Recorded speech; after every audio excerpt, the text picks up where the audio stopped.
So, Bulgaria. The thing about Bulgaria is that after the Second World War, unlike many of the Eastern European countries, they had been taken over by a communist country, by a communist party, a Bulgarian communist party. They'd seized power. They'd led the resistance against the Germans for much of the war, and when the Germans were at the weakest, the Bulgarian communists rose up, kicked the Germans out, and took power. So the Soviets didn't actually arrive to a country which wasn't communist. It had been taken over by communists already, which played into Stalin's hands. It was a bit of an advantage. However, the communists in Bulgaria were acting very harshly to anybody who was opposition.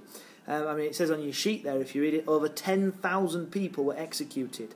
And Stalin was a bit like, whoa, what are you doing? You're making us look bad in front of the world. Because at the time, he's still trying to keep this image of the Grand Alliance going. He's trying to get things that he wants out of, say, for example, Germany and Poland. So he doesn't want to give this impression of the Soviets being murderous and heartless, as the Bulgarians seem to be giving the impression of. So, bizarrely, in Bulgaria, Stalin's saying, hey, calm it down here. Perhaps he's doing that because he's already assured that Bulgaria is going to be communist. So he doesn't have to worry about ramping things up a little bit, because he's kind of confident that Bulgaria will be communist anyway. So during the time in between that, at the end of the Second World War, and the Truman Doctrine, Stalin actually encourages the Bulgarians to stop executing everybody and to actually let there be opposition members as part of the government, to show that he's keeping to his whole democracy thing in Eastern Europe, as he said in the Declaration of Liberated Europe.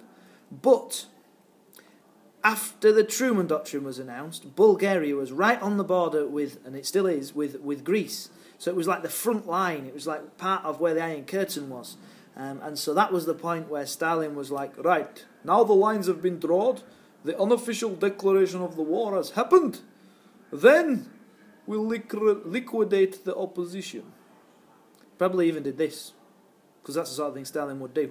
The Truman Doctrine in Bulgaria, that meant the end of any semblance of democracy.